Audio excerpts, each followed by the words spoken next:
Very Bad Wizards is a podcast with a philosopher, my dad, and a psychologist, Dave Pizarro, having an informal discussion about issues in science and ethics. Please note that the discussion contains bad words that I'm not allowed to say, and knowing my dad, some very inappropriate jokes. I like to remember things my own way. What do you mean by that? How I remembered them, not necessarily the way they happened. The Clayton boss has spoken. Pay no attention to that man behind the curtain.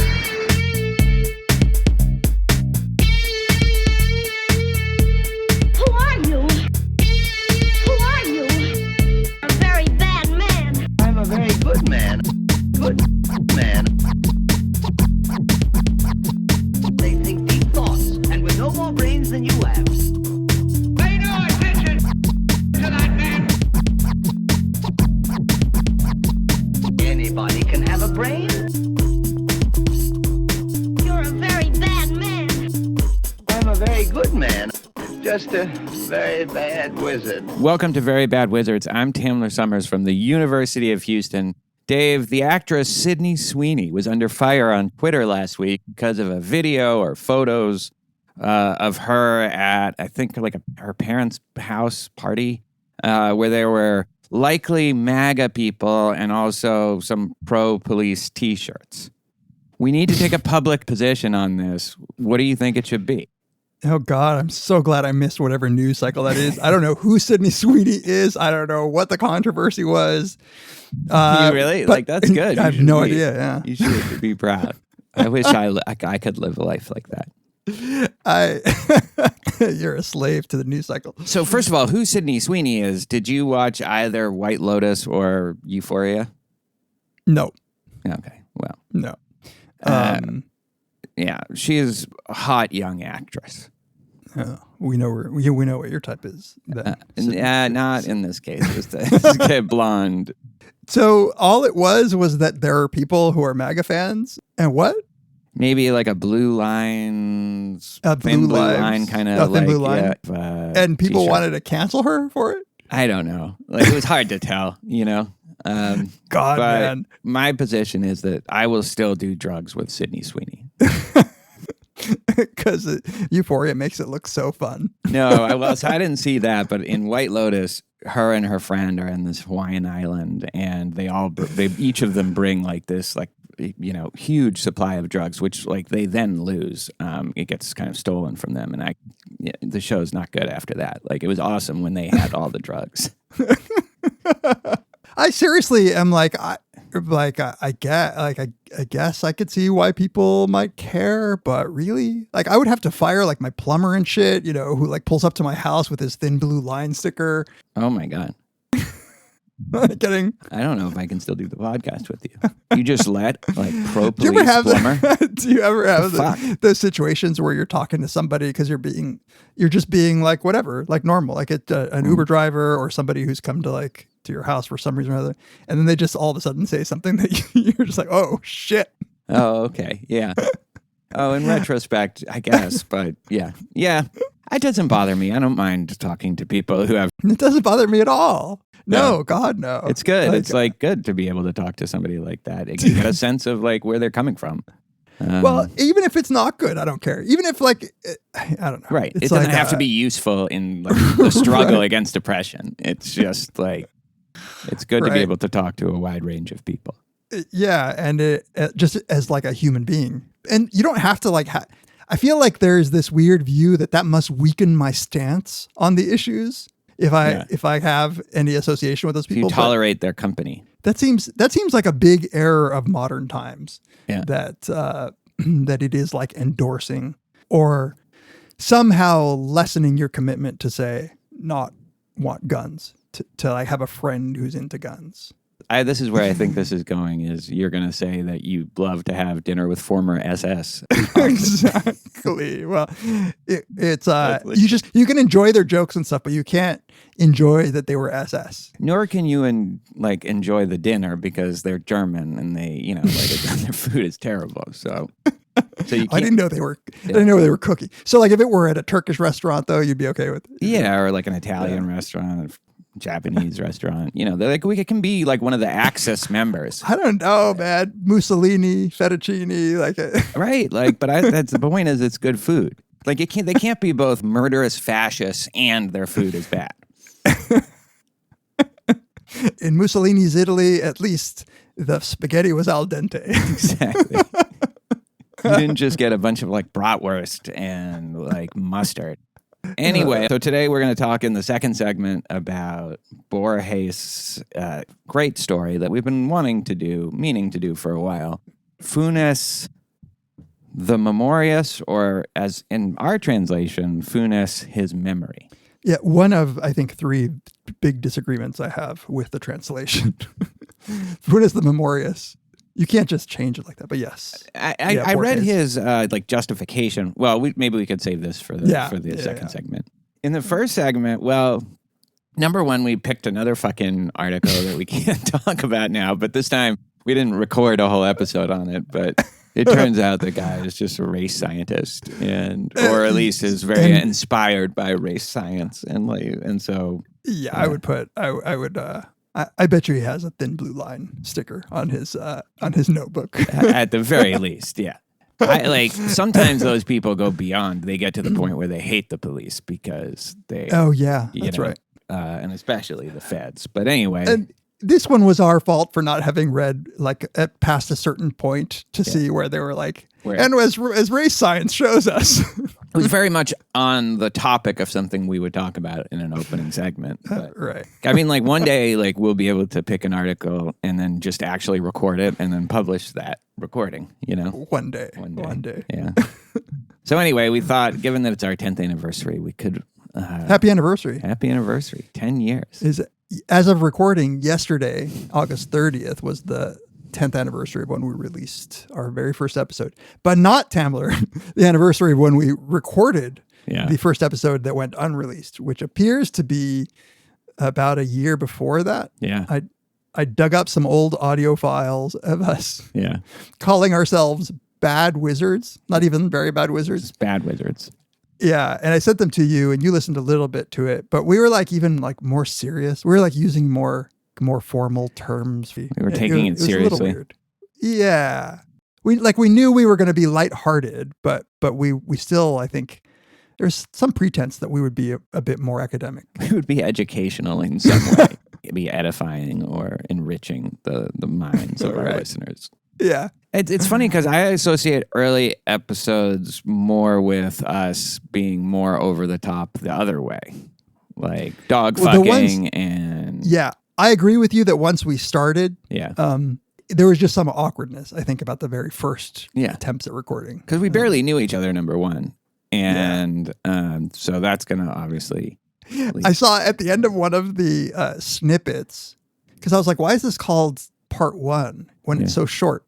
And it's actually a snippet because at the very end you go something like, I'm sorry, Dave, I think that the audio is a little loud.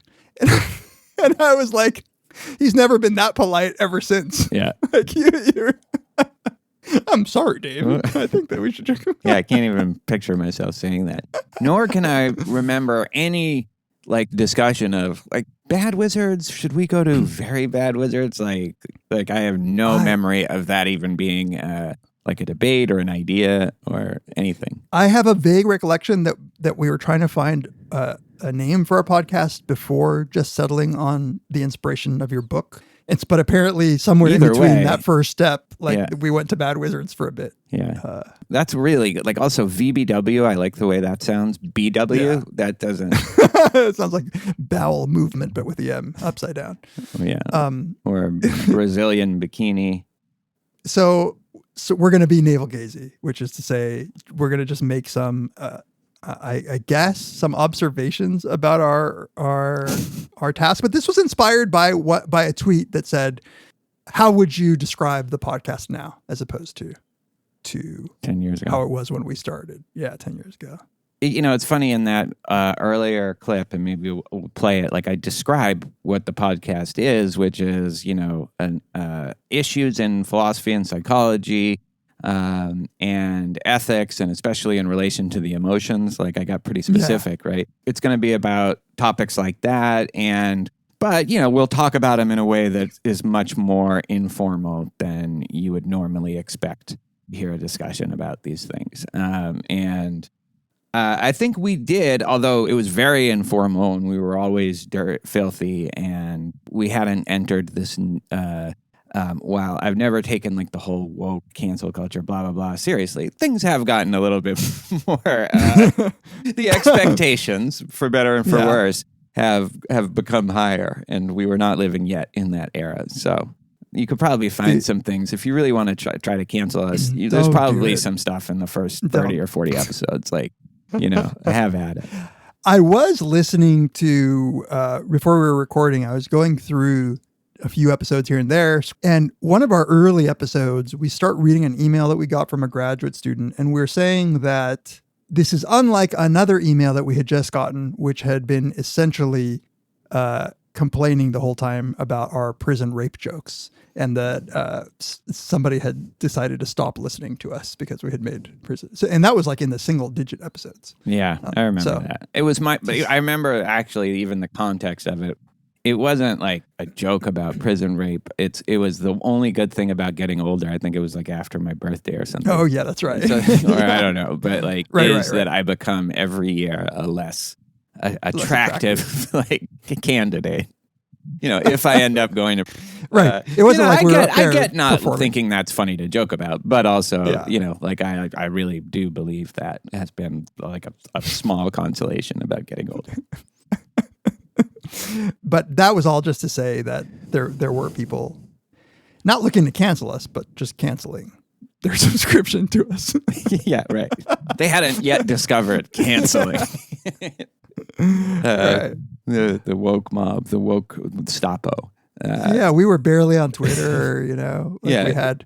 But like the repugnant 1-star review came from episode 6, where we were joking about like pushing a pregnant woman off a bridge. Oh yeah. And like, again, the context was like, they keep having to try to make it worse, like what like what it is that you would have to do. But the 1-star repugnant review was about episode 6. So like, yeah, I think we had established our bona fides on that front. And I think, although like a greater majority of the episodes were about like classic moral psychology topics, like a much higher percentage of them were about that. Well, and as we've said many times, when we first started, like the goal, at least for me, was 6 episodes, because I thought that was going to be the number of topics that we could really discuss. And it just like in that sense, it has to change, because we can't like we just had to keep broadening topics. But there's one way in which it really hasn't changed, is you listen early on, even like the pilotiest of our pilot episodes, we had movie quotes in them, and movies were always going to kind of play a role in, even if we weren't going to directly discuss a movie, they were going to serve their illustrative purpose. 2, even as we've expanded and talk more about art, like film and books and TV shows, it's never not, to me, been about philosophy and psychology. Like, it's in my head, it's still always like that. And so even if remember we had a discussion way back when about, well, is this movie even about anything psychology? Like, it was like Vertigo or something. Yeah. And I was like, I don't know. Yeah. It's just the way I think about it. It's going to be. Yeah. Right. You were like, no, I remember you said something like, I didn't even think that we required that anymore. Like, you've won. You were like, you've won. Like, that's what pisses me off, is like, now I'll agree to do a movie without even like, like it being clear what what the tie-in is. I remember that. Because really, like, the joke was early on, I really just wanted to do a movie podcast. Yeah. With who? Well, originally my idea was it would just be top 3 movies or top 5 movies on a topic, and we've done those kinds of episodes, not in a long time. Yeah, but you had another friend you were going to do that with. Yeah, it was Josh Weisberg, former friend of the show. Former friend of the show. We're like, as a show, not friends with him anymore. I mean, Right. the Unforgiven episode was episode 11, so it's not like we weren't like agreeing to do that. It's just that they came every like 10 or 15 episodes at first at most. And I don't think literature was not something we did. Like, was the first piece of literature the Borges' Babylon? Is that even That's a is that very possible? good question. That's a very good question. I That think I it might don't have been know. though. Like, that's a definite change. I also don't know when we landed at the format of opening question, intro segment, break music, second segment. Yeah. I haven't actually done the work to go see. No, we're so unprepared for this. It's got to be so boring. But I will say that I do think the thing that has been constant is we do episodes on what we want to do episodes on. And I think as the podcast has evolved, we want to do episodes on short stories and movies and books and more, because I think, look, I was thinking about this on my bike ride home. 2012 is an interesting time in our fields, right? For me, I would say like experimental philosophy is kind of in its heyday around that time. Moral psychology, social psychology. This is before like all of the replication crisis. At least everybody knows that something's up, right? Even like the election, it's like it's right before Obama's second or his re-election. I have my infamous episode 8 where I was like, look, it's great. Like he got reelected, I think Republicans are going to be done with like race baiting as a electoral strategy. Like we've moved past that as a country. And it's like in both cases, I think like there was a kind of complacency and overconfidence from people who, had it pretty good within those, like all of the fields, and we didn't see a lot of the kind of fundamental problems that were lurking, like either politically or in psychological method. And I think it's a little less clear with philosophy that things have changed that much, but not because You're right. There hasn't been a big crisis. Yeah. But it's funny because we have an early couple of episodes called the burning bridges episodes where we dared criticize our own fields. Yeah. I think we were always on the more skeptical side of our own fields. And like I was probably skeptical of some psychology things, not enough. But you were always just so in love with philosophy that you couldn't be critical. You can't be mad at philosophy. Yeah, my attitudes toward philosophy, I guess. I think as I've gotten exposed to more, this sounds so bad, but like more just run of the mill, like, when you're somebody like me who has a side interest in philosophy, you read a lot of the great papers. You don't read like, sideways music paper someone had to pump out to get tenure. So that's why. Yeah. As I've learned more, I've come to be a little bit more lukewarm to some kinds of philosophy. I always kept kind of analytic methods in philosophy at a kind of arm's length. I often found like conceptual analysis and the methods associated with it to be obviously kind of worthless or lacking in some fields, but I don't think I applied it enough to stuff that I was doing at the time, and certainly hadn't arrived at least in a way that I could articulate at a kind of Wittgensteinian position on a lot of the main you got a name for it philosophical. now? What's Yeah, because I didn't know. Like I didn't know that Wittgenstein. I didn't read philosophical investigations, and so I had no idea that all these and that there's a whole school, a totally neglected and ignored school of philosophers who believe that essentially what I believe, although they act differently than I do about it, but. Their goal is to like, we gotta change it. We gotta convince all these analytic philosophers that they're doing it wrong. It's just like, no, you don't though, because that won't happen. It just has to die out. But there's a couple things that I thought I wanted to cover. One was the question that we often get as to what your favorite episode is, and maybe relatedly, what episode people should start with. Like I recently got this, and have you landed at an answer to these? I think forced, because I do get the question a good amount. Ecclesiastes is always one. And it has the opening segment, I think, about compersion. So I think that gives a good kind of, I don't know, like a summary of who we are and what this is about. And Ecclesiastes, I remember being one of my favorite discussions. Similarly, Yeah. The Nagel episode on the absurd, which Yeah, I always do that like one too. as Yeah. my one of my favorite discussions. That I forgot until I was looking the other day that has the opening segment about the paper holes. with the holes, which Yeah. is the very bad wizardsiest of very bad wizards, I think. There's two opening segments with holes that are very bad It's wizards. the tongue.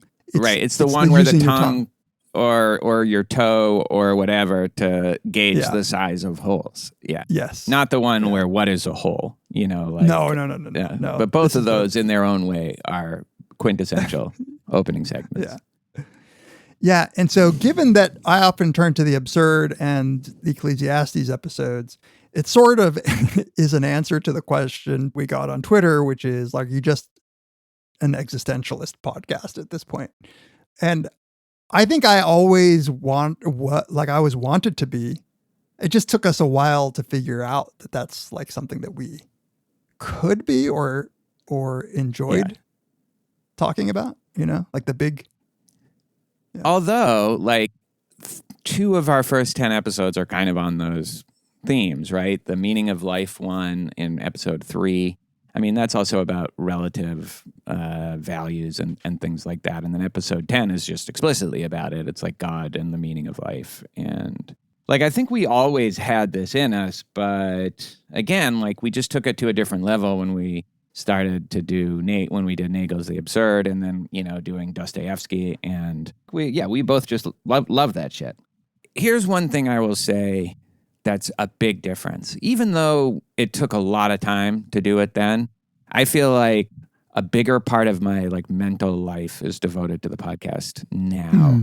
Yeah, because the thought that the podcast would be even close to in the running for like a central aspect of my life was so foreign to me early on. Like it's kind of cool. Like I actually was talking to somebody who is a former grad student of ours, and he wrote a letter for my full promotion packet because they asked former students. He was saying that like he was talking to one of the professors here who was on the committee, like his former advisor, about my case, and that they made a big deal about the podcast, like in my promotion. That's changed. Yeah. Like 2011 and 12, when we were working on this, like we're both newly minted associate professors, which means we have tenure, but we're not full professors yet. And you have to do some actual like academic work to get promoted to full professor, which we now both are. And podcasts were different. Like you would talk to people and you would say, I'm doing this podcast. And they would either kind of look at you like Sean Nichols and be like, okay, right. Or they just wouldn't know what a podcast was. And you would have to like explain that to them. And then it went through this boom where now if you tell somebody you're doing a podcast, we're like, oh, really? Yeah. Wow. Like, how'd you get that idea?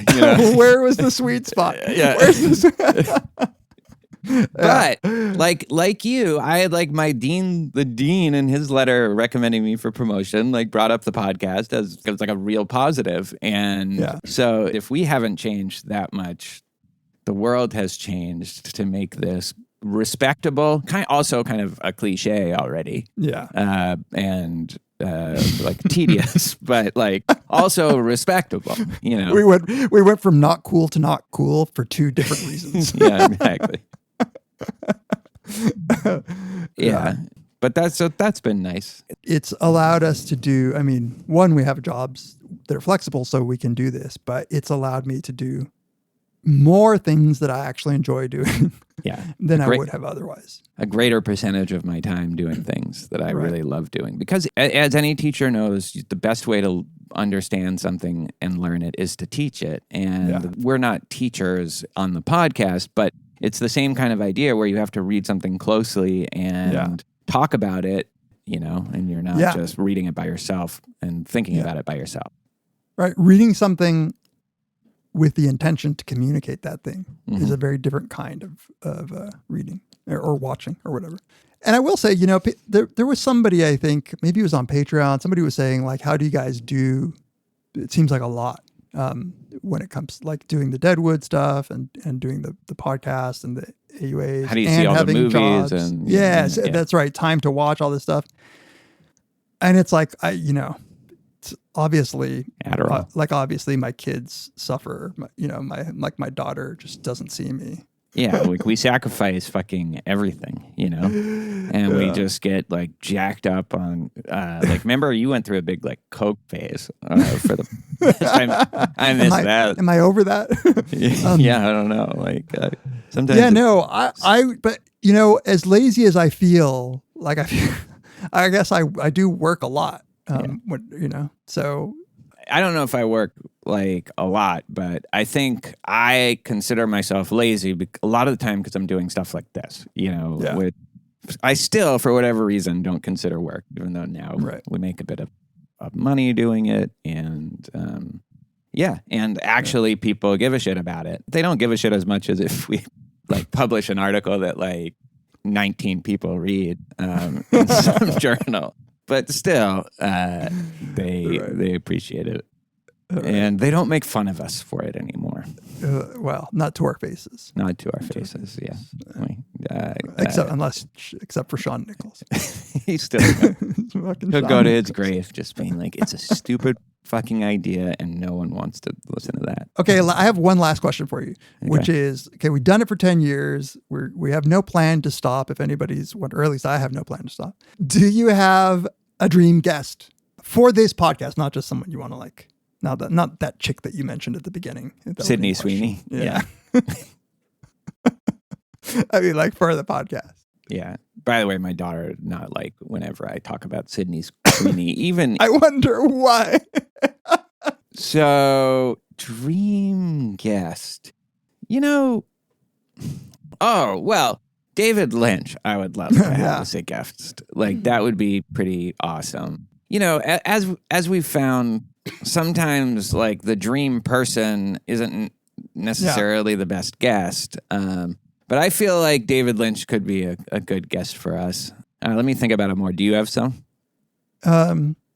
Sam Harris to come talk about 2001 Space Odyssey. We may get that wish. We're working on it. Manifesting it. Yeah. No, because I asked you the question having not thought about it at all, really. As you say, the guests, we might love somebody and they might be a terrible guest. So it's really hard to know. David Milch, I think, would have been an unbelievably great guest, but we would have had to do it earlier in the podcast history, unfortunately. Yeah, I would have loved Norm. God, that's the best one. Yes, 100%. That's there's not a close second to Norm. Chappelle would be a second. I don't know how you can't be that. Yeah, but Chappelle would be a second for me. Substack time. and then J.K. Rowling. No, just kidding. Yeah. Kathleen Stock.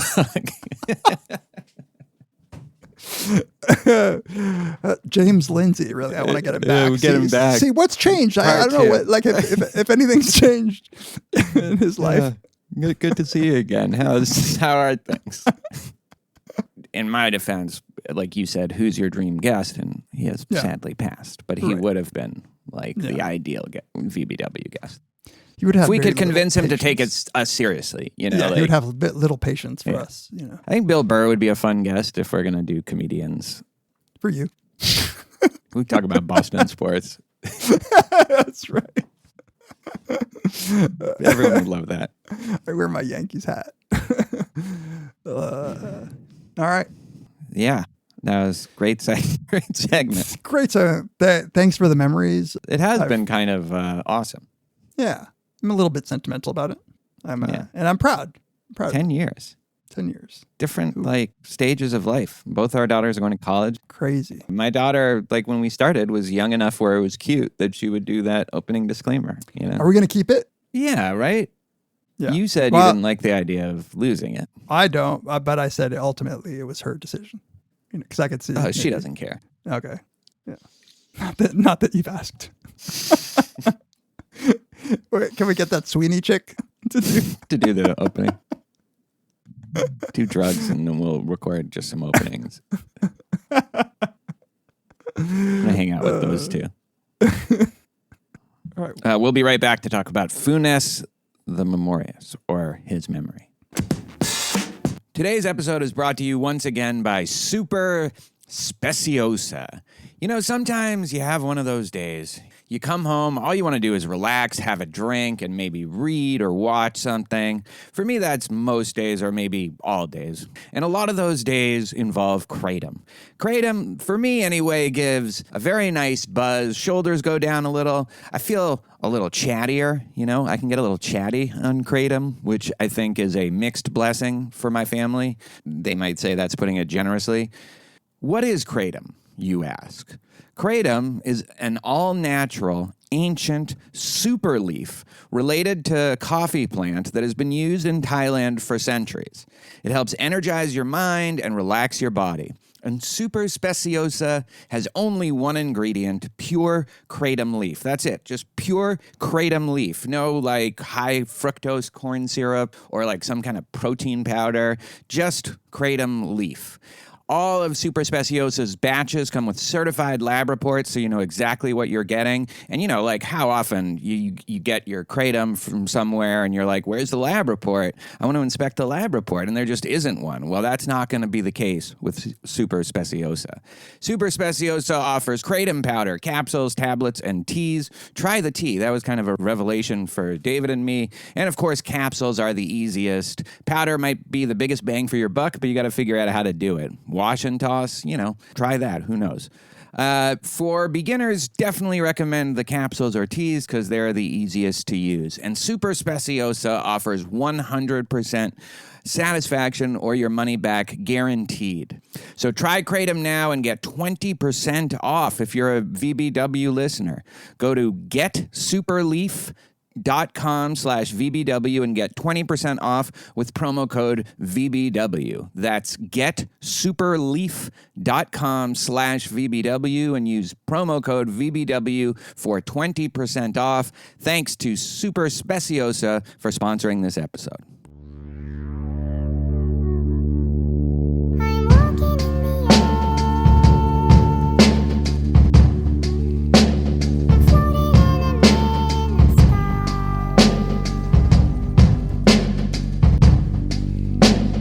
People far below, they greet us as we fly.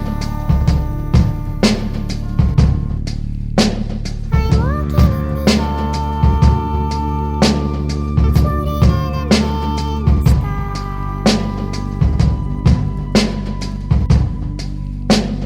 People far below, they greet us as we fly. People far below, they greet us as we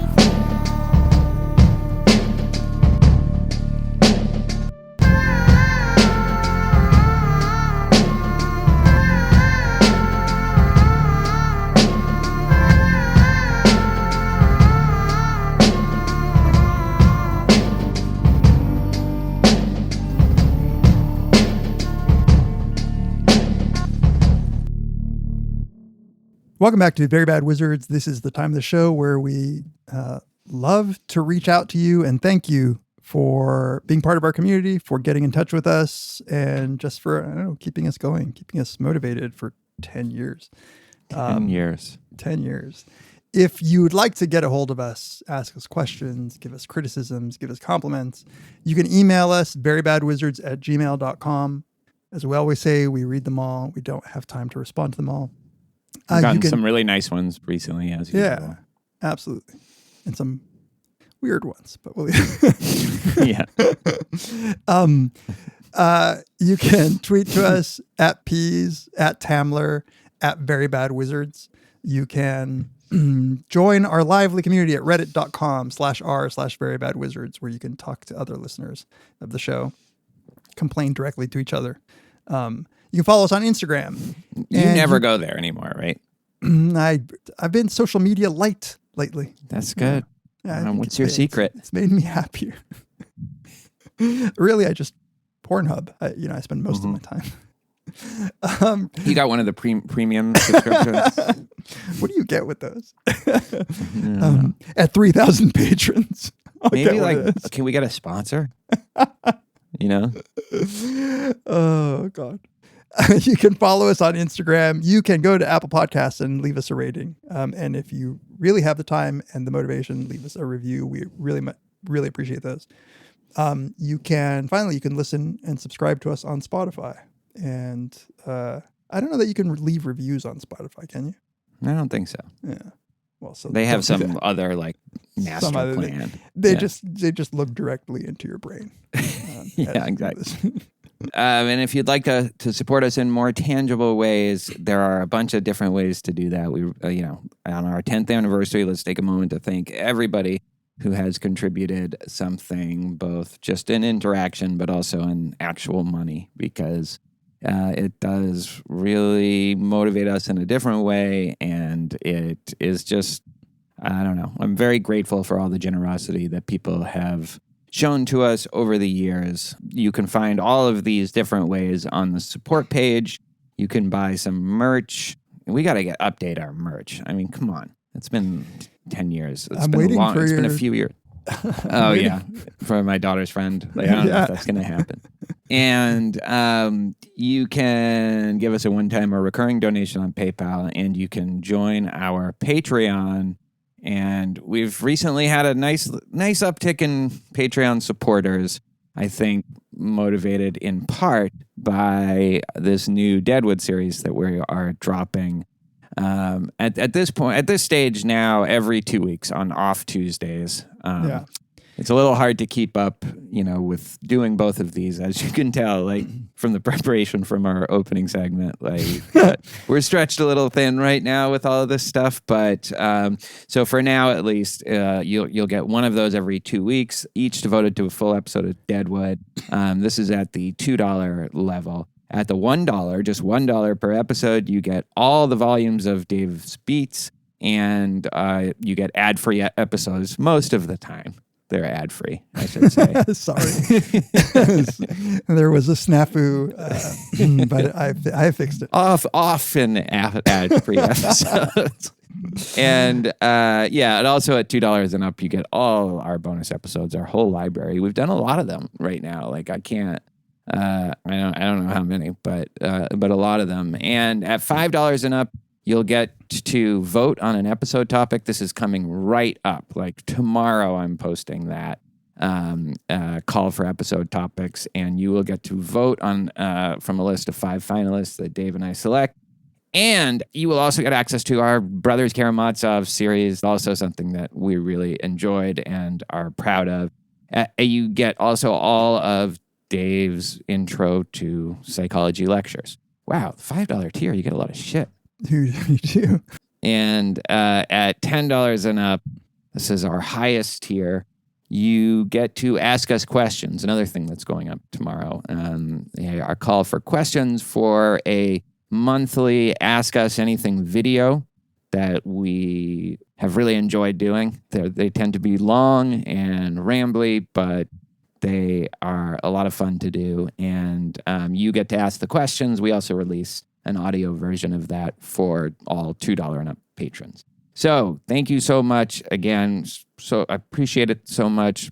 So grateful for all the support over all these years. It's a nice, the proudest thing. I think we've said this probably 1,000 times, but the community of people that we've built and interacted with over the years and who've supported us. It warms the cockles of our hearts. If anyone has been listening from since the earliest episodes and is still listening, I'm kind of curious to hear from them.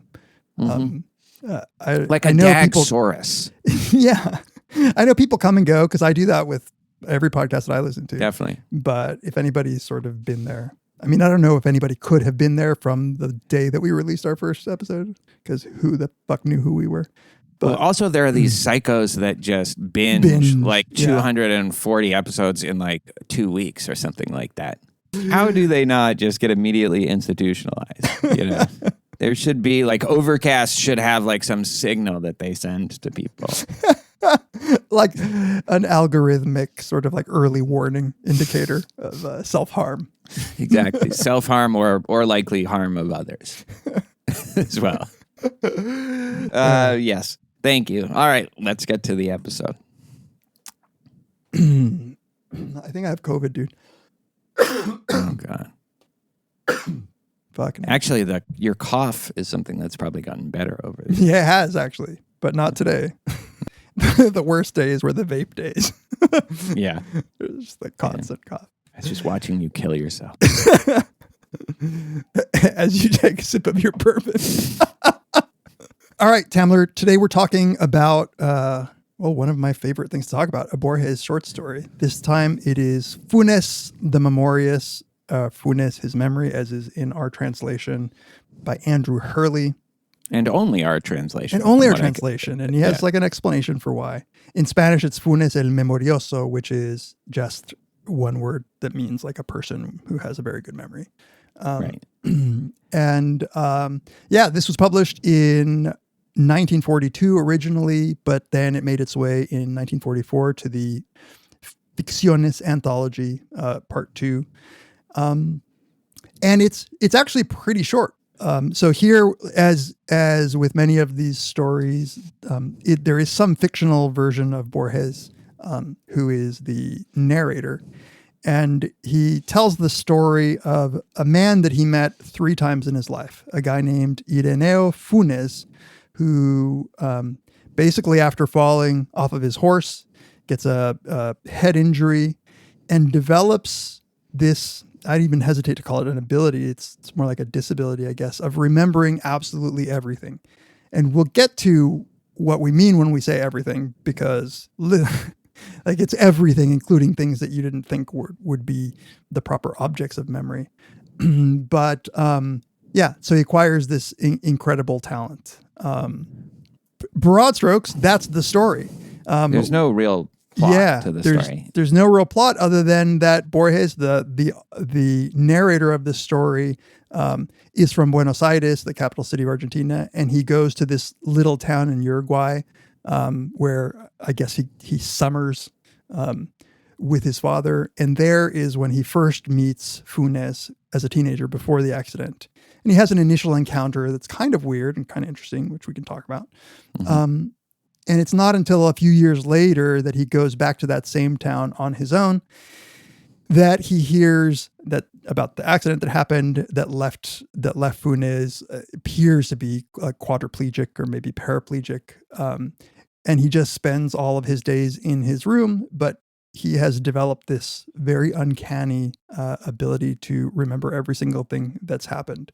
So on that second visit, he first talks to Funes after this accident, lends him a couple of books. He says that he wants to learn Latin, so he lends him a couple of his Latin books, thinking that he won't learn them, and then ends up having to come back to pick up his Latin books, and there he has sort of a full conversation with Funes, and he learns more about what precisely is going on in the mind of young Funes, who's at this point like 19 years old. Right. And then you hear that he dies at I guess 21 or something. Yeah, 2 years later from congestion of the lungs, which is what I feel like I'm dying from. Yeah. Oh no. David he might have COVID. Knock on wood. I will be the only COVID version of the Very Bad Wizards podcast, possibly. Yeah, so this story's, if I compare it to a story that we've done before, I would say it is the Library of Babel. In a couple of ways. I think it's both about how when you have something that initially appears good, if you have it too much or an infinite amount of it, it becomes disabling. It becomes, all of a sudden, its value is annihilated. Right. In both cases, from the library, where you have every possible book, but there's no order to it, so it's almost like having no books. With his perfect memory, it, as the narrator says, he has trouble thinking now because he's lost the ability to provide order to his vast, infinite memory. The lack of the ability to catalog these things is ultimately crippling. And I'd say the other way that I think it's like it is there's a kind of moroseness to it. I remember that from the Library of Babel, where everyone is just it's this kind of morose obsessiveness that pervades the character and just the tone of the story. And in both cases, there's not really much of a story, and it is about people who are, they're too far, they're in too deep to rescue themselves, but they're not. They're past the point of being excited or enjoying this infinite gift that they've been given. Yeah, it's a good point, and it's unclear whether Funes is enjoying at least some of this. We know that he can't sleep, but I don't get the sense that he views himself as a tragic figure. He views this as like, I was once asleep and now I see, and now I am awake. Yeah. The analogy there to the Library of Babel is a good one in that less is more. Like too much dilutes truth. Funes has lost, I think, in some deep way, access to the kind of truth that is important because he's so consumed by the kind of truths that are trivial. Everything is a detail to him and nothing is an abstraction. Yeah, we might have a different read on that aspect of it, because I might say that he is maybe closer to the truth in some sense, but a truth that is useless to him. And in order, like that, with creating order and the ability to think things through, there needs to be a kind of falsification or a kind of a neglecting or overlook. But I don't know, I was actually more referring though to just the mood and the tone of it. Because while I agree with you that he has pride about his, and may even think oh, this is the real shit that I'm on right now, and the life I was living before was a stupid dream.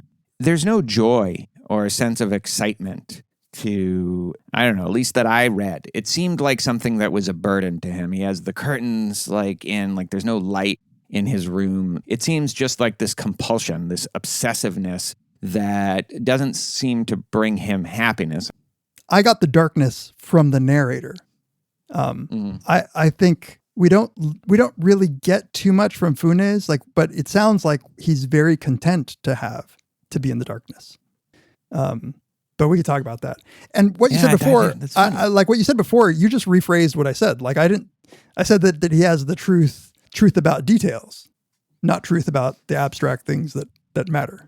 Oh, but see, that's where we might disagree. So I didn't rephrase it. I think that we have to impose falsehoods or subjectivity on reality in order to be able to make sense of it. Whereas you think we're closer to the truth, or at least accessing different kinds of truths than he is. But I take a more anti-realist kind of approach to this story as a thought experiment. Oh. See, well, we're going to have to flesh it out, because from what you said at the beginning, I thought you were taking a realist approach to him having access to truer things. Well, he has more perfect information, more accurate information than we do. But that's not truth. Well, we've never done an episode on truth and what that means. We should have Simon Blackburn. You said that you said that he has access to truth. I mean, I do think he has access to truth in a certain way, in the same way that in those Black Mirror episodes, or the Ted Chiang story where they start preserving your past in videotape form or audio form, that it's those those are closer to the truth than, I mean, I don't know, maybe you're a pragmatist about truth. No, that's more of a pragmatist.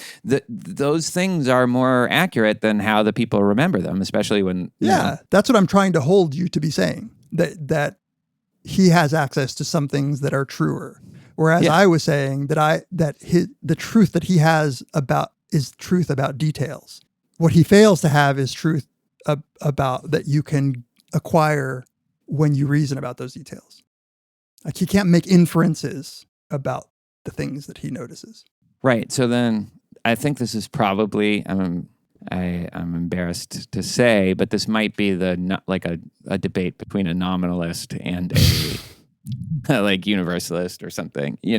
Like I think I have nominalist leanings on this front, in which when we start to universalize and systematize, we are doing that to be useful, but we're not adding to the truth. Okay, well, maybe the details about what he seems to remember will matter for the...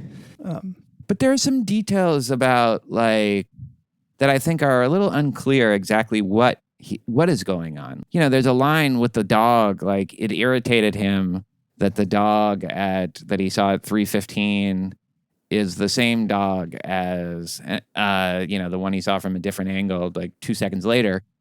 It's like, well, what does that mean that irritated him? Is he denying that they are the same dog? Like, what does he think a dog is, or the same dog would even mean?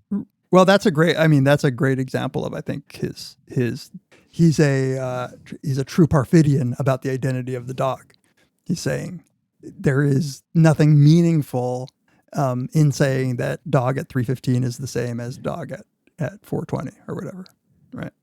Okay, so we start out again, like I said, by this first introduction where Borges is driving into a town, this little town in Uruguay, which is right next to Argentina.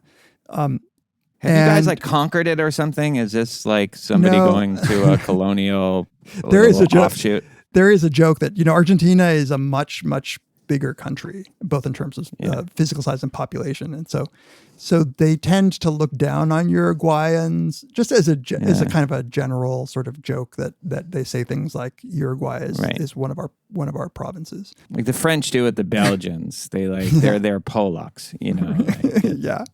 No, it's not so bad. As far as I know, it's not that they're stupid. It's that they're maybe a little country, but they're definitely an also-ran, So how you look at me as I live in Texas. Maybe. So one of the things, his very first introduction when Borges is riding in with his friend, he describes this like he's riding on a horse and they're sort of trying to escape. They're trying to run faster than the storm that is coming. And so they go into this little street that has these high sidewalks on either side of it, and they see a little boy or a kid running right alongside them. I heard quick, almost secret footsteps above me. I raised my eyes and saw a boy running along the narrow, broken sidewalk high above. Borges' cousin, which is from this little town, shouts out to that kid, "What time is it, Ireneo?" And the boy, without pausing, says, 4 minutes till late, young Bernardo Juan Francisco. So he uses all three names of him. And he knew the time just perfectly without having to check. He also says his voice was shrill and mocking. No, I think that's important. Like, this is why I sort of asked about Argentinian attitudes. Is I think this is a very prideful young man who doesn't like big city kids coming into his town, and so wants to show that he's not impressed by them. And no, I think you're right, because there is a part where he says like he never called me those words like city slick, like big city guy, but everybody thought that of him. Right. Yeah.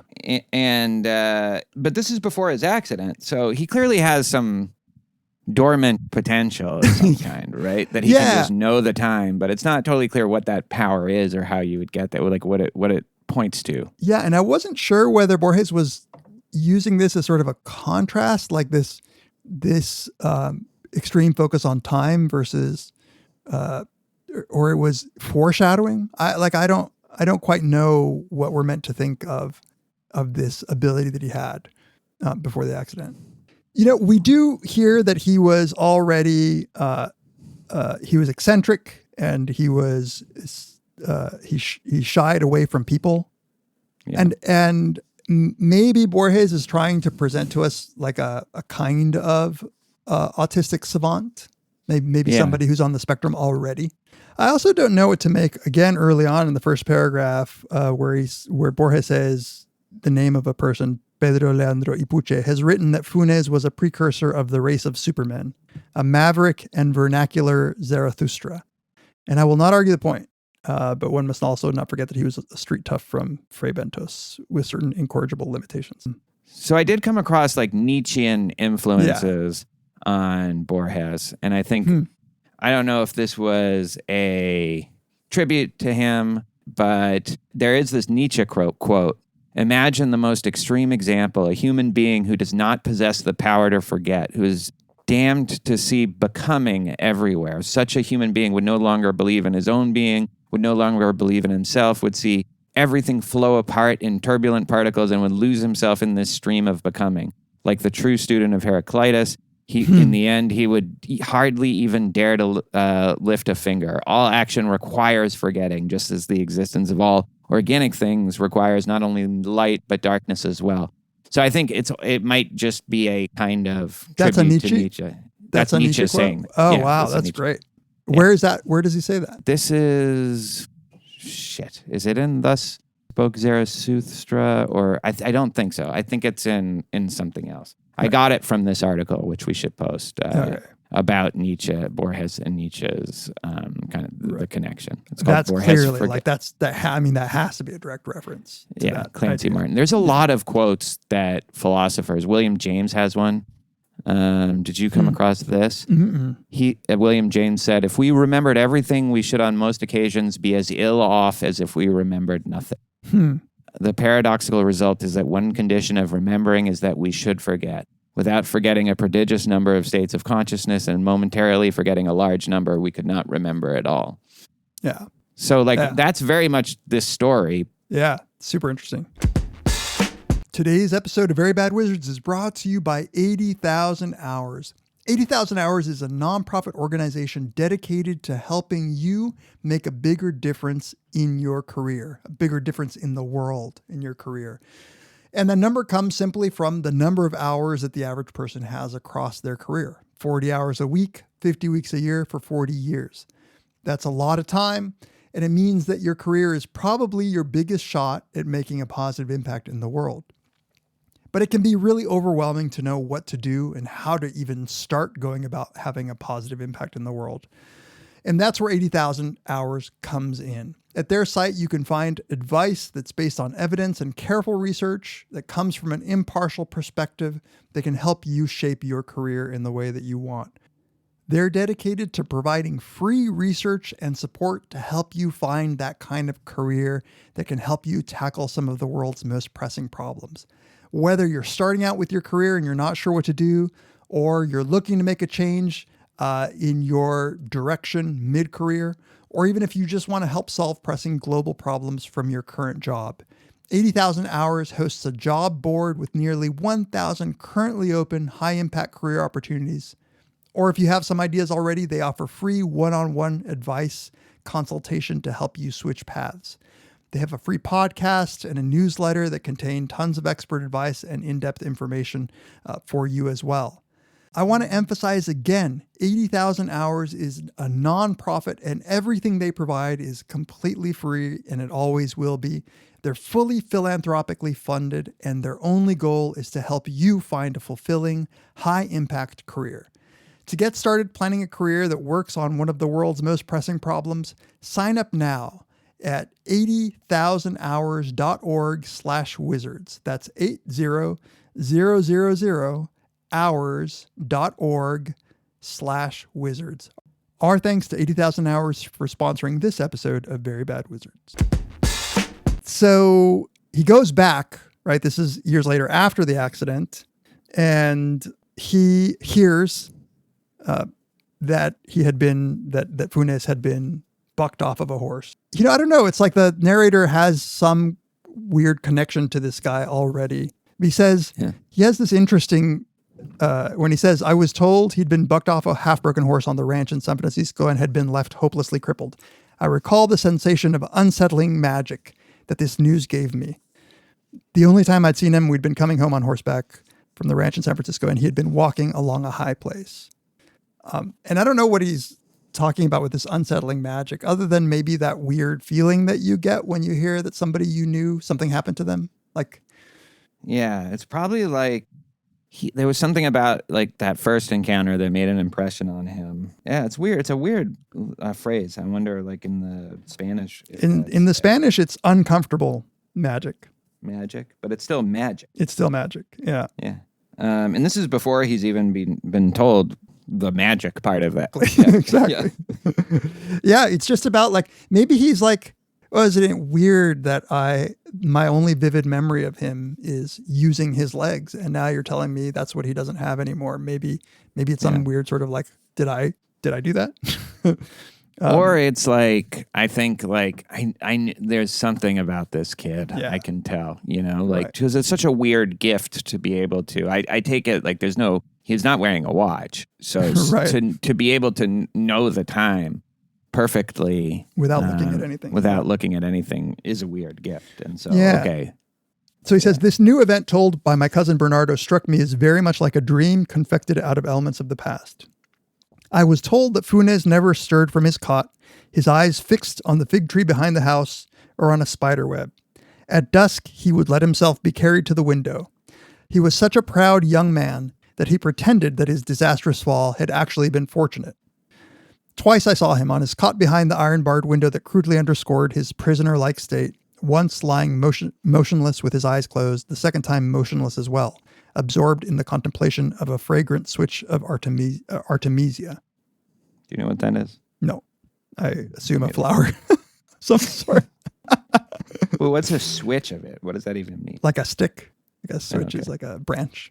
Oh, right. Because you people like beat your kids with switches. Exactly. Yeah. But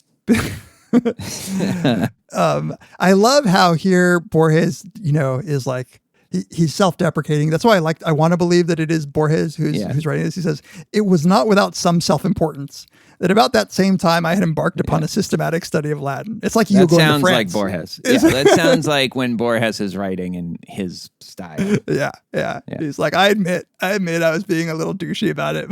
Yeah. But I was traveling literally in my suitcase. Of all the things you can pack in a suitcase, he had like 4 volumes of Latin text. And so he says, because there are no secrets in these small towns, which if you have any experience in these small towns is absolutely the case. Funes finds out and he sends him this like very flowery letter reminding him of our lamentably ephemeral meeting on the 7th of February, 1884. And it basically asks him, he says, I want to learn Latin. Would you mind lending me some of your books? I promise it'll only be for a short time. I'll return them to you soon. Borges, I guess, at first thought it was some sort of a joke. Brazen conceit. Yeah. He's like, who is this fucking country boy from Uruguay that wants to learn Latin just with a dictionary? Like, all right, I'm going to send him like the most impossible text. I got this. Which I assume Quixeras Gradus ad Parnassum is one of. And it's tough. Like, I'm not sure if that's the one I would have sent, to teach a young country boy his place, but it would be in the top 5. So here's another little sort of self-deprecating moment for Borges, because right after that, he says on February 14th, he got a telegram from Buenos Aires urging him to return home immediately because his father was not at all well. And he says, he felt like a local hero that he had gotten a telegram. Right. So he says, God forgive me, but the prestige of being the recipient of an urgent telegram, the desire to communicate to all of Fray Bentos, that little town, the contradiction between the negative form of the news and the absoluteness of the adverbial phrase, the temptation to dramatize my grief by feigning a virile stoicism, all this perhaps distracted me from any possibility of real pain. So I get what he's saying though. Like totally. You get a little bit more important. Like something tragic's happened to you, and so you're like, and you got a telegram in this town. Like they don't even know what a telegram is, and it's totally true. It's like there's little sentences like that where Borges, like it's like if I wanted to write one of those like French novels where I like all the foibles of like human beings are like I could, like here's just one little detail, because it really gets at just the pathetic vanity that we can have. Right. So as he packs his bag, he just remembers at that moment that he was missing the 2 volumes that he had lent to Funes. So his ship was set to sail. Ship, it's a river you have to cross. And so after dinner that night, he walked over to Funes' house to pick up those 2 books that he had lent them. At the honest little house, Funes' mother opened the door. So he walks down the hallway, and again he hears, "Suddenly I heard Irenaeus' high, mocking voice. The voice was speaking Latin. With morbid pleasure, the voice emerging from the shadows was reciting a speech or a prayer or an incantation. The Roman syllables echoed in the patio of hard-packed earth. My trepidation made me think them incomprehensible and endless. Later, during the enormous conversation of that night, I learned that they were the first paragraph of the 24th chapter of the 7th book of Pliny's Naturalis Historia. The subject of that chapter is memory. The last words were, I'm going to butcher, ut nihil non isdem verbis rederetur auditum, which I looked up at some point. Nothing that has been heard can be repeated with the same words. Yeah. Yeah, and then it's just like the an account of their interaction. But what's interesting, he bends over backwards to remind you that this account is reported by someone with a normal memory. Exactly. You know? So, like, whatever we're seeing is the result of somebody trying to remember an interaction that happened. Yeah. I'm not sure. Do we know how many years earlier? I don't think so. I don't think we he says know. like, but you get the sense that it's been some years earlier at the very least. Yeah, we do know that it was in 1884 that he first met him. And I think this is 3 years later. I think you can calculate that from the last paragraph. But yeah, I love that he's opening the door for some unreliable narrator stuff here, where he's saying like, yeah, I'm about to tell you the story. Like, my story is really starting here, but my story is limited by my own memory. So everything I tell you about his perfect memory has the possibility of being wrong because of my memory being imperfect. Right. Yeah. So yeah, then we really get into exactly what his both gift and curse is. As you say, he at least wants to portray or publicly express the attitude that he is, that it's a gift.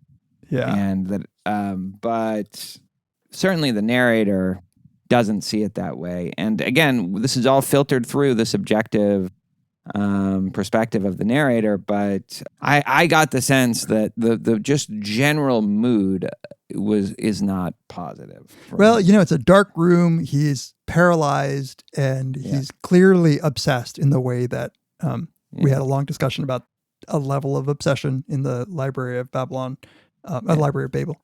He's fascinated. The narrator is obviously fascinated by this guy, but how could that not be fucking depressing? He's sitting here in a dark room. And the way that he starts talking to him is that Funes starts naming off the cases of prodigious memory that are cataloged in the Naturalis Historia. So he mentions Cyrus, the king of Persia, who could call all the soldiers in his armies by name, Mithridates, Eupator, who meted out justice in the 22 languages of the kingdom over which he ruled, Simonides, the inventor of the art of memory, Metrodorus, who was able faithfully to repeat what he had heard, though it be but once. And there he says, with obvious sincerity, Irenaeus said he was amazed that such cases were even thought to be amazing. He's like, that's what people think is special? Like, yeah, that's not special. But what do you think that's supposed to suggest? I mean, he has perfect memory. He knows that there is a range of memory that people have. Is he really? And he knows that most people have very bad memories. And he, even himself, was probably one of those people, but like he didn't have perfect memory like he has now. So why this scorn? I feel like this is part of his character that Borges is giving us, is his need to, I don't know, be superior or something like that is constant, even though he knows, like, there's no way that he didn't know that this is the kind of thing that people thought was impressive. when it came to memory. I read it as, Borges, I think, goes out of his way to say, he says with obvious sincerity, he said he was amazed that those cases were thought to be amazing. In the Spanish says with good faith, he said it, in That's good true, faith. yeah. I think that maybe at least the feeling that I got was that this is, again, if you think about somebody that's heavily on the spectrum, he was saying it matter-of-factly. He realized that the gift that he had was so far above these that he was actually kind of amazed that anybody would bother to write in this great history book of these feats of memory when they just were Right. like, but that's not that impressive. Like, And it may even been why he wanted to the books in the first place. I hadn't thought about that. Because he heard about it and he's like, Right. oh, finally somebody that I can connect with. And then it's like, oh no, they're just like everybody else. Right. And in 1884 or whatever, it's not like you can find the translations, No. It's not like you could just Right. go, yeah. No, you need some like. Oh, that's interesting. I hadn't thought of it. Like in a quest. So now it makes more sense because in a quest for figuring out what you are, like he's trying to figure out what he is. Right. He's heard that there are these famous accounts. Yeah. And so he learns Latin, not to be pompous, but to like, his equivalent of Googling. It's just going to take him a while to like learn the Latin, read the Pliny, and then be like a little disappointed that these were the ones that are written of in history. Like that's not like, I'm not that. I'm like, completely. Totally. Yeah. It's like the thing that like if you have some condition or something, like you want to immediately look up to see like if other people have this condition, or even if you've seen a movie and that nobody's seen and there's nobody for you to talk to Right. who's seen it, you want other people. And I think he's looking to connect with other people. But you remind me when I was defending my dissertation and I was on the job market, I got an attack of hives all over my body. I used to get hives. I am allergic to dust mites. And so I used to get hives as a kid. As an adult, they went away. I was still allergic. I would sneeze and stuff. And every once in a while I'd get a little puffy, but I hadn't gotten hives in years. So I'm defending my dissertation. I'm on the job market. And I guess maybe it was stress or anxiety that triggered this, but all of a sudden my entire body broke out in hives, just covered. Yeah. There was no spot aside from my face and my hands that didn't have hives on it. And they were like connected. And I remember going to the internet and looking up urticaria to see pictures and not seeing anybody who looked as bad as me Right. and thinking, those aren't hives. These are hives. Yeah, right. That's not a knife. Exactly what that's not a perfect memory. Can we talk about so there's this somewhat famous Black Mirror where you can have something installed in your eye that will just record everything from your perspective that you that you see, and you will always have the option of going back and looking at it. And then also Ted Chiang's The Truth of Fact, The Truth of Feeling also has a technology like that. And it doesn't make the people who have it not be able to think. It does give them at least access to anything Ireneo has access to, but not immediately. Like they can turn it off, right? Like they have to turn it on to make it work. Right.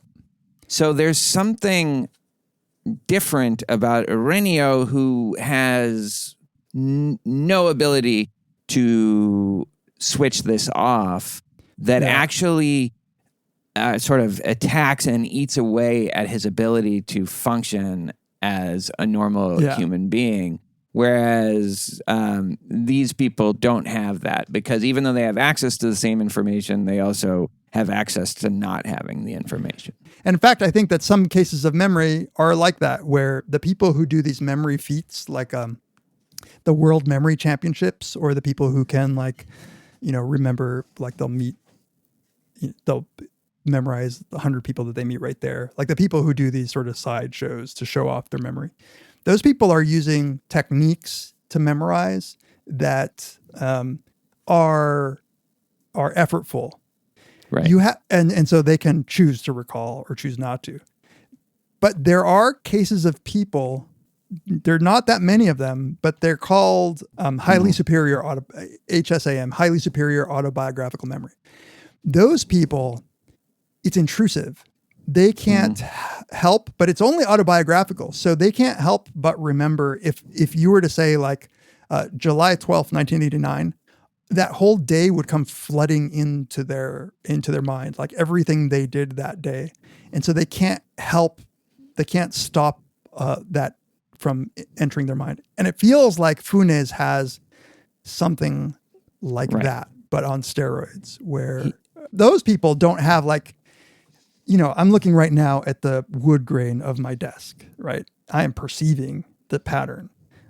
There's no way in hell that I would remember like the details of that pattern. Even if I had an amazing autobiographical memory like these people, that's not going to be one of the things they remember. There's still a big filter like on memory, which is what are the things that you remember? So Funes has this curse or gift or whatever, where everything that enters his senses becomes an encoded memory. Right. And it's indiscriminate. And then it's indiscriminate and it's intrusive. Yeah. And I guess that's the thing that I'm wondering, like, would it have to be that way? And maybe it does. I'm thinking of like, if I think of my wedding day, or I think of, some big event in my life, the day Eliza was like, I have memories of that. But number one, in a weird way, they're constructed. They're not a replica of like my perspective at that time, which is, I think, a key difference. Like even with my accurate memories, they're still constructed. Number two, there are things I remember. Like I remember seeing Eliza's head for the first time. I remember walking down the aisle. I remember like if I'm Funes, I'm going to remember with equal vividness, like every time I went to the bathroom or every time like I scratched myself. Seems like he's lost the ability to even tell what's important in that memory and what's not. Right. Yeah.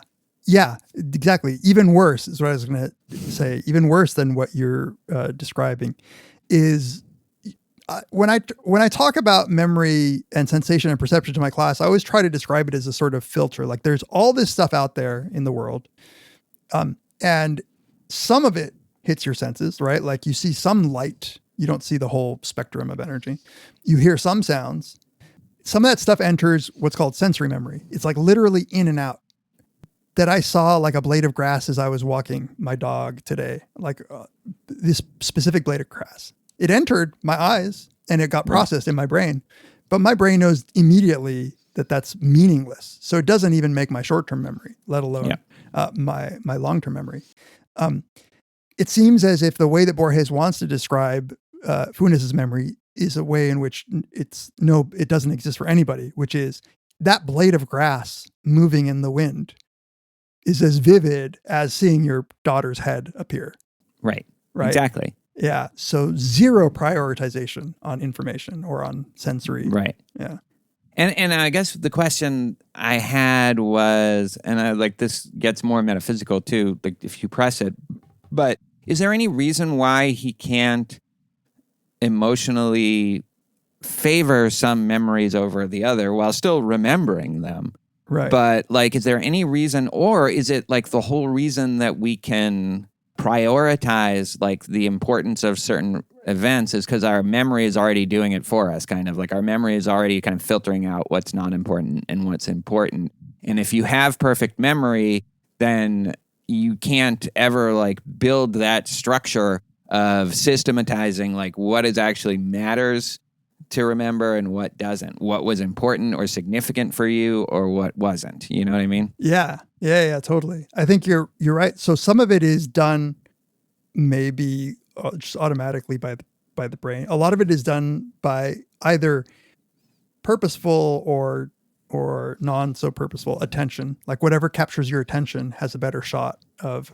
Right. So, but it's interesting though that you talk about emotion because the same people who have studied these people with highly superior autobiographical memories, they have done a lot of the work on the role of emotion in memory. And so it just is true of the human brain that things that are emotional are more likely to be remembered. And we have like a decent understanding of how that works. So it actually just solidifies those memories when you have an emotion like accompanying it. And it seems as if what we can infer is that whatever brain damage he had or whatever deficit he had, that mechanism is completely broken. He's not prioritizing at all. Right, because it doesn't need to anymore. Like if emotional resonance is needed to like help discern which memories to discard and which memories to keep, like you don't need that if you're going to just keep every single memory. Or that maybe he's have a deficit in the emotional mechanisms, and so he does keep every memory because nothing gets highlighted, right? Everything gets like sort of weighted equally, and that's crazy to think that like the way that a blade of grass was moving in the wind and the way that the light was glistening off of it would have the same level of vividness and take up the same amount of space in your mind as the first time you saw your daughter being born. And now a word from our sponsor, BetterHelp. Have you ever found yourself stuck ruminating, sort of hyper-focused on the problems that you have, unable to get out of that mindset and toward a more solution-oriented mindset? When you finally escape that sort of rumination, that mindset, it feels great, but sometimes it's hard to get there. A therapist can help you become a better problem solver, get you out of that mindset of hyper-focusing on your problems and making it much easier to accomplish your goals by finding solutions, no matter how big or small that problem might be. That's just one of the ways that therapy can make a positive impact in your life. One of the many ways. I've been convinced for a long time that therapy is something that most people would benefit from. And in fact, I believe that BetterHelp really is one of the best opportunities for many people to receive that kind of therapy. And I won't talk about a personal experience in therapy right now, but I do want to mention one of my best friends who just recently told me that he and his fiance are starting to see couples counseling, get couples therapy sessions from BetterHelp, and what a difference it has made. Obviously, these are two people who are in love, but even in the best of moments, we sometimes encounter conflicts when we're sharing life with somebody else. And so the ability to talk to an impartial therapist who's trained to deal with those kinds of problems has meant a great deal to my friend and his fiance. Again, we all have different issues. We're all at different stages in life, but therapy could very well help you at whatever stage you're at. So if you're thinking about giving therapy a try, BetterHelp is a great option. I truly believe that. It's convenient, it's affordable, it's accessible, it's entirely online, it's easy to schedule something, it's low-hanging fruit to give it a try. And if you do go to BetterHelp, you'll get matched with a therapist by just filling out a brief survey telling them about yourself.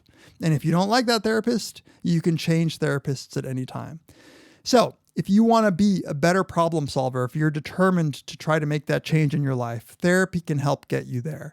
Visit betterhelp.com/VBW today to get 10% off of your first month of therapy.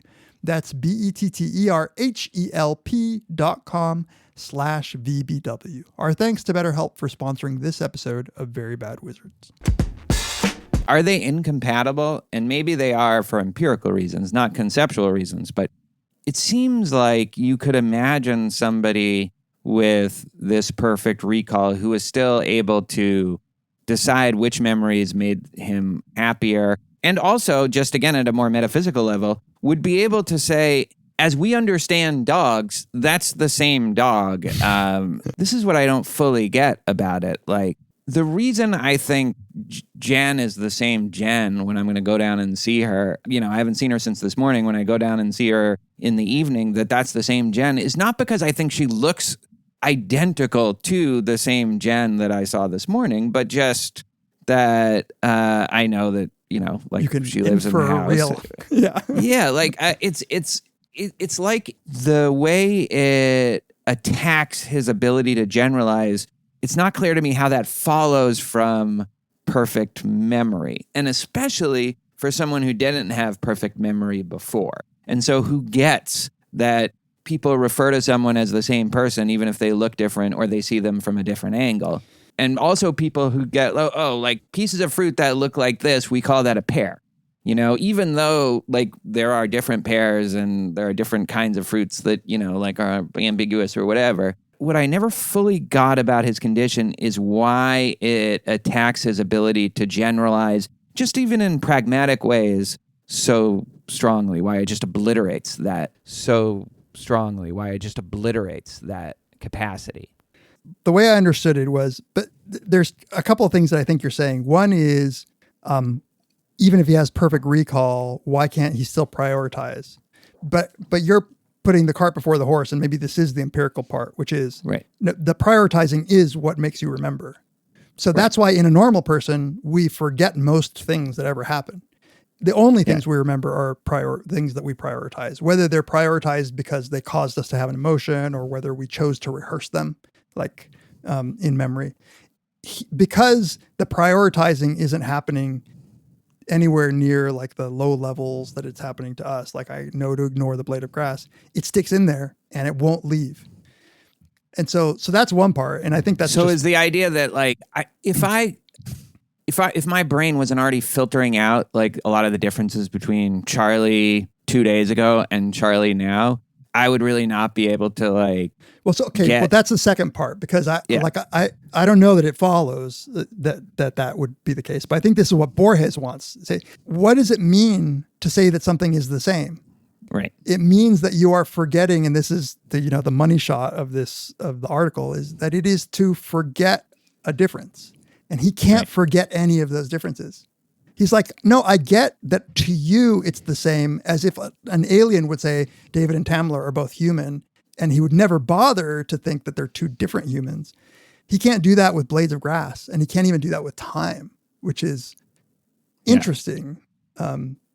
My little pushback is me remembering you as the same David Pizarro from 10 years ago. I don't think that me thinking that you're still David Pizarro is because I forget all the differences between David Pizarro at, in 2012 and David Pizarro now. I feel like I'm just acknowledging that we call somebody the same person, even though there are a ton of differences. And it may be that like they're completely not how you remember them the next time you see them.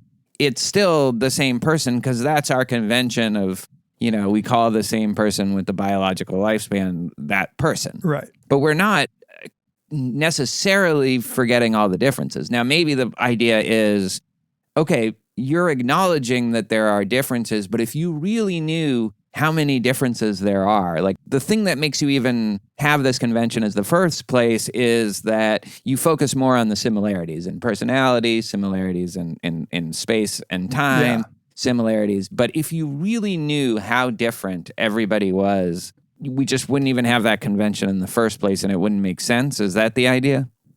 I think so. I think what we're getting is maybe a slow decline into an inability to reason as well, because obviously he remembers Borges from the first trip.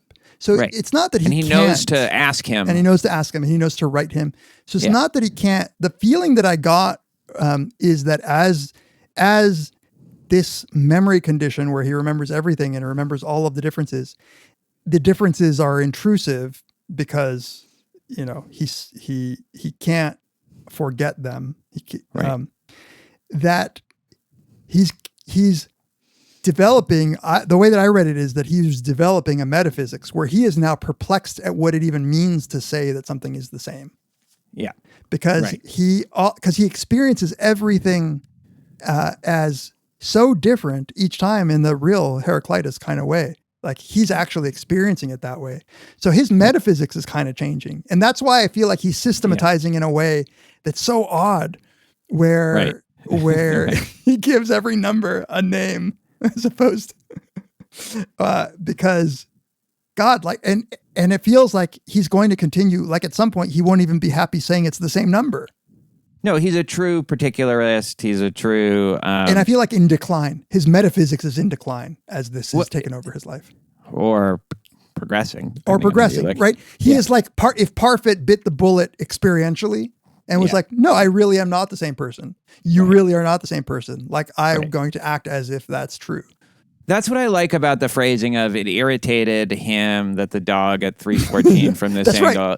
It's like the use of irritation, or in some translations, I think it's bothered, but like But yeah, exactly.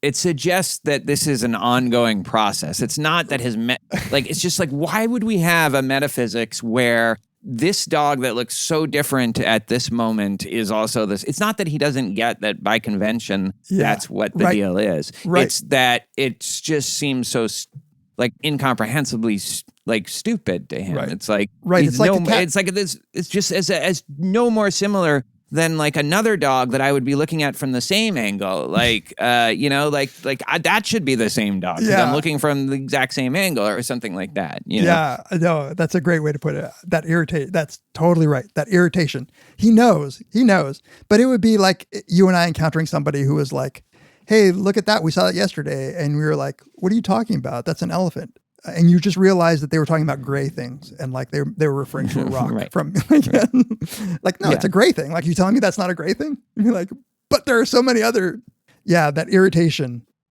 And he kind of knows. He says, my memory, sir, is like a garbage heap. Yeah. He knows that something is wrong, or at least different. I think he's increasingly convinced that he's right. Right. He's right, but it's like he also knows that it's like destructive in a certain way. Yeah. Like it's a tragic story in that sense. In that, like, I think at least definitely the way he perceives it, he is gaining more accuracy at the expense of being a functional person, at least. And I don't know, like, you could read into the pulmonary congestion. Like, that's how he dies. Is it like just too much? Like, everybody needs oxygen, but maybe like too much oxygen, or, Maybe he stopped being able to tell the difference between oxygen and nitrogen. Yeah, or something like that. Or he took too much. Yeah. Here's the other thing that seems like such a difference in kind. One of the things that you become aware of as you get older, memory really is a construction. And a lot of your memories, even like memories that you have with other people, are like joint constructions. It's not like the Black Mirror thing at all. Like, and the example that I wanted to say from this, because it just happened like this summer, I was on a camping trip with Eliza, and I told her this story about how like one of my friends from high school, Ed, and me got lost in this hotel, and we were going from just this kind of abandoned hotel going to different floors, and I had this vague memory, but I could see us both doing that at some point. And she was like, that was me and and Sadie. And I told you that story. So I had literally co-opted her memory, made it into my memory with like my analog of that friend. And like, and it's just like, and then I realized I must do that all the time, even with ones that aren't like literally somebody else's memory that I have just like, and that's so in that sense, it's like completely different what we experience with memory and what he experiences in memory. No, absolutely. I know exactly what you mean, and it's true.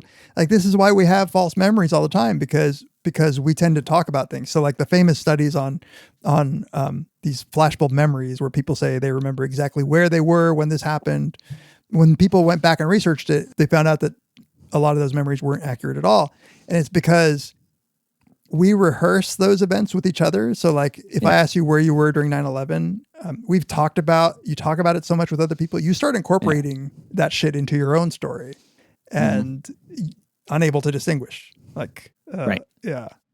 And, but you feel them as memories as much as anything that turns out to be a true, like, or more or less accurate. Right. And it really is an active act. And so I think that's like such a big difference probably then in terms of your metaphysics. If everything that happens before you is something that you're constructing in your mind, then you're clearly bringing so much to the table in terms of processing. Like, it is a Kantian thing. It's a very Kantian thing where you're just importing all sorts of categories, not just space and time and duration or whatever, but like you're imposing all these things on your past as you understand it. Some of them that are approximately accurate, and some of them are completely made up. But Right. there's something that's making you do all those things that completely will affect how you understand reality.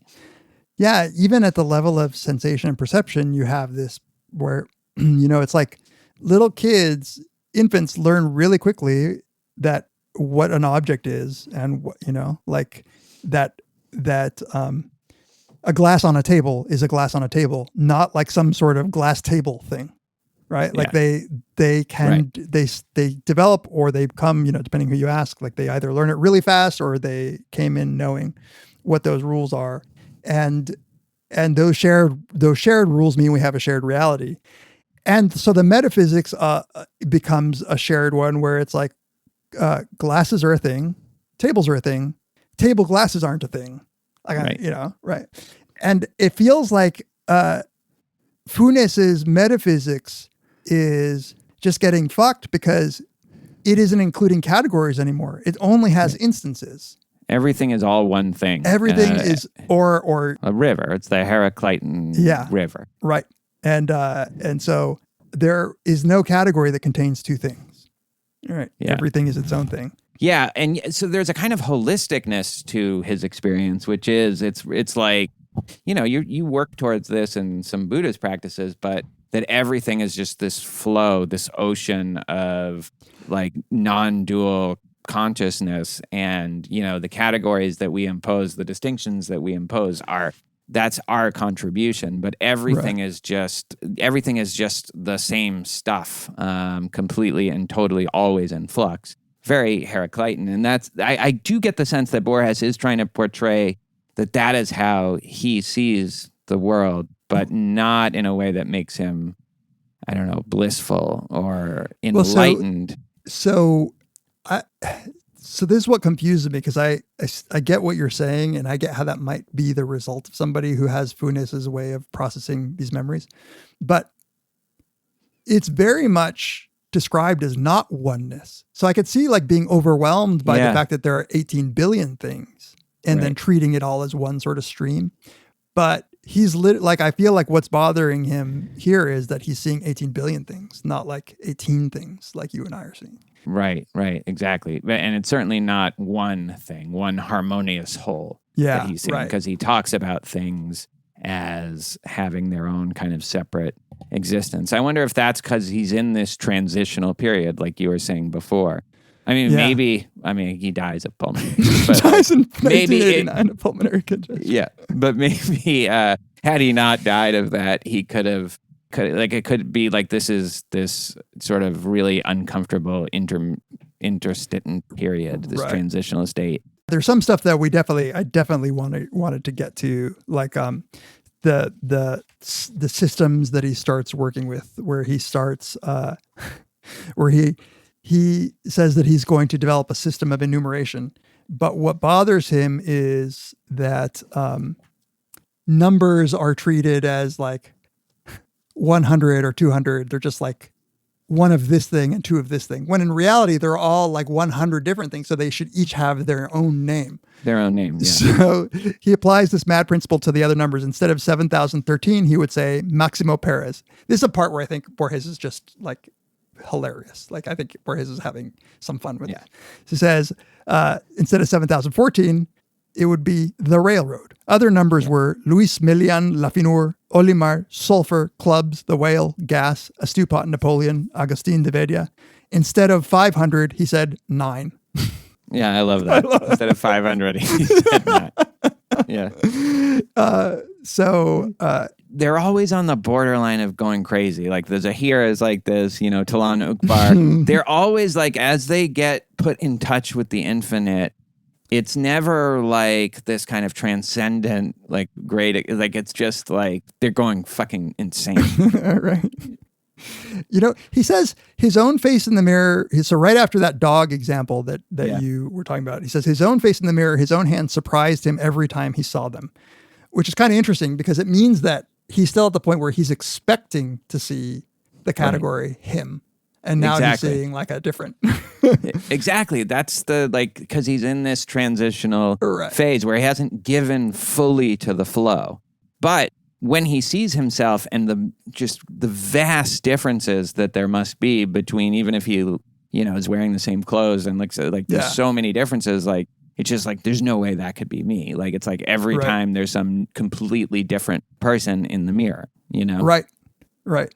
And so because now his experience is made up of so many more things, like I guess metaphysically things, he wants to develop this, a catalog, a vocabulary to give each of those things a name. So the dog at 3:15, this is one of those like mind-blowing things, like the author of the Quixote. It's just pushing my mind's like ability to even grasp what, to process. Like he wants everything to have a name. So he starts doing it, but he realizes that it's doomed because it takes him one full day to remember all the details of one full day. So he might be able to catalog his childhood memories, but he'll be old by the time that happens. 10 lifetimes to really do that. Right.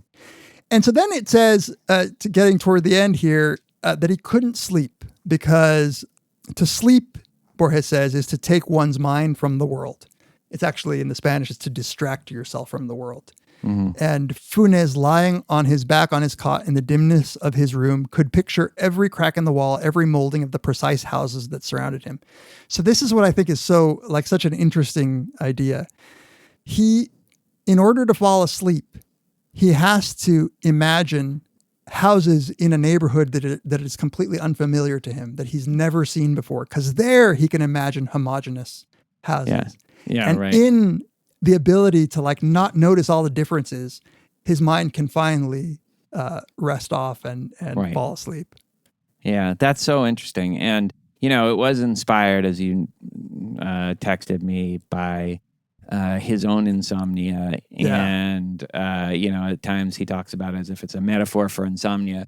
But, and we all have this experience of your mind racing and you can't fall asleep. But I love this idea that the thing that allows you to fall asleep is not that you stop thinking, but you start, your thinking is of fuzzier things. It's when you're like, it's when you're really remembering things, something you did that day or something you have to do tomorrow or something like, and it all feels very sharp and vivid. That's when you're really struggling to sleep. But when your memories get kind of more hazy, then you can actually relax and fall asleep. Yeah, count sheep. Only focus on the one thing, not all the things. Yeah, and even counting sheep, like what does that mean? Like you've never seen sheep like jump over a little railing before. So you're just you have a very vague picture of that in your head. You know what I mean? Right. That's sad. Like there's always a little bit of a tragic element to his stuff. We had this amazing MC Escher exhibit that just came to Houston. It's been here all summer. I've seen it 3 times. And I'm not like an art person really, but like this exhibit like had pretty much all of his most famous works. Like there's like 50 masterpieces in this exhibit, probably more. That's super cool. It's so fucking amazing. And he was also, I think, in conjunction, influenced by Borges. I think they had interacted, but they both have this fascination with the infinite.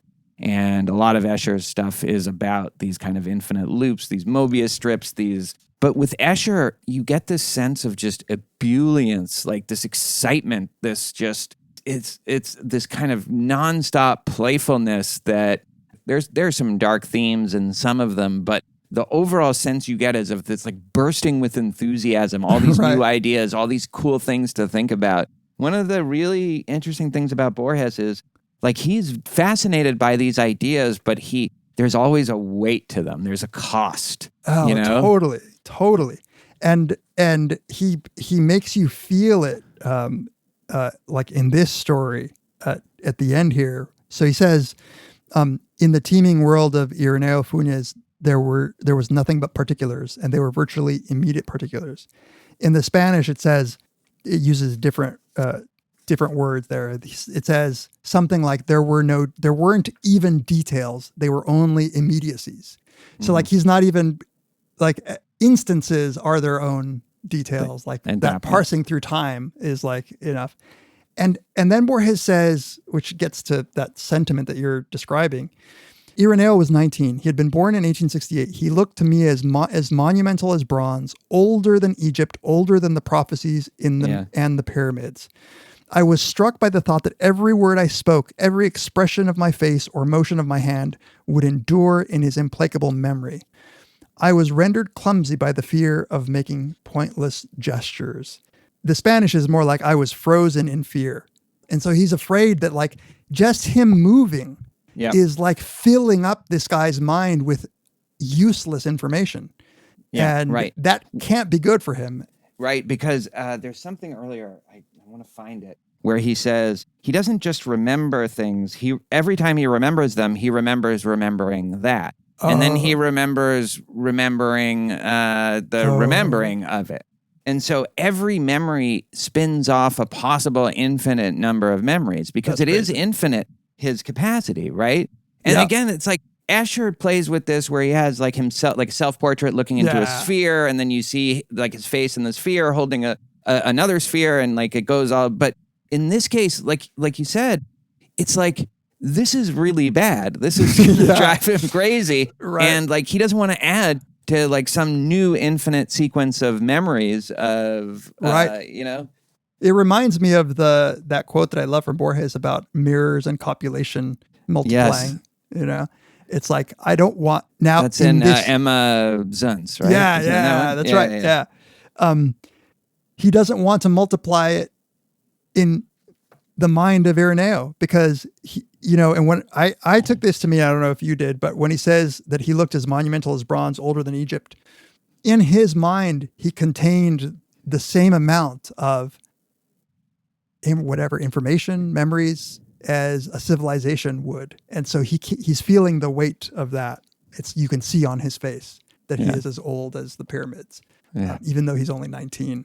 Right. And that's so sad too that I he's know, 19. it's so sad. Yeah. You know, he was always clearly a precocious kid, you know, but like, like he's lived like 8,000 lifetimes, but painful lifetimes by the time he dies at 21. And what makes me sad is what you pointed out that I hadn't thought of, that he would be picking up those Latin books just to try to find out what was wrong with him, and finding that nobody else, he was alone in this. Nobody else had that. Like those were parlor tricks. He's like the weight of the fucking metaphysics. Right. Like metaphysics is multiplying in his head at Yeah. a rate that it has for no man before him. Yeah, it's like if you were a mind reader all of a sudden, like could read other people's mind, and then you want to like hear of other people's mind readers, and you know, oh no, that's just a fucking trick that they're playing on the audiences. Yeah, it's funny. Like one of the things I love about this podcast, like something like that, I didn't think of. It just came up in the conversation, and and that idea just popped into my head as we were talking, based on something you just said. You know, like this is one of those things where just talking about something is part of interpretation. You know, it's part of like how you understand things. It's and we can't. It would be wrong to credit either of us for ideas sometimes. Yeah, when we have them as a process of like the dialectic. I don't know what word to say. It emergent. It's an emergent property of a Marxist dialectic, right? No, maybe a Hegel. That undersells it. I think it's a Hegelian dialect. So there is that thing that you're pointing out about the difference between Escher and Borges, and I remember. I don't remember where. Oh, it's in Borges and I, where he says, "This Borges, I also like to play games with infinity." I think he uses that phrase, games with infinity. Yeah. And that's what Escher is doing. Yeah.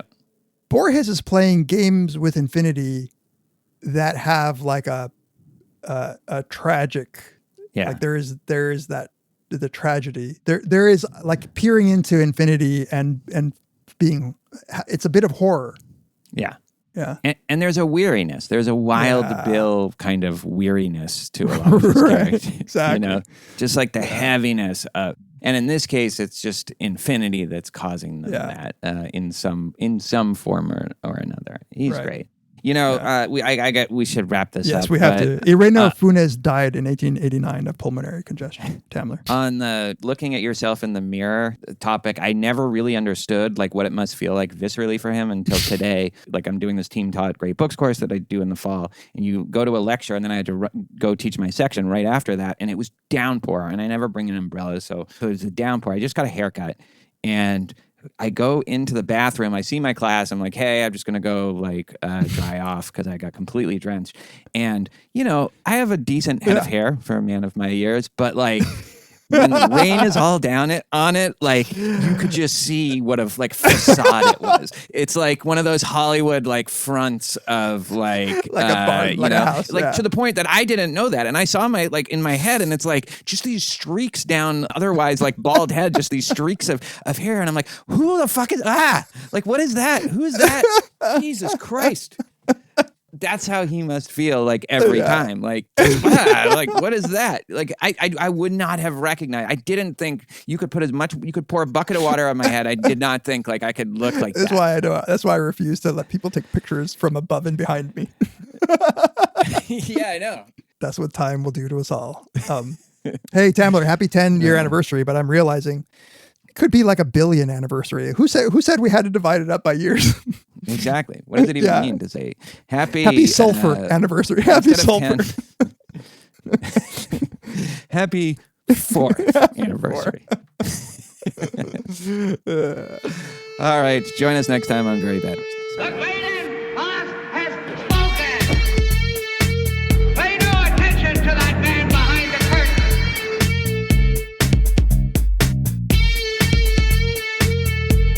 Who are you? Who are you? A very bad man. I'm a very good man. Good man. They think deep thoughts, and with no more brains than you have. Pay no attention to that man. Anybody can have a brain. You're a very bad man. I'm a very good man. Just a very bad wizard.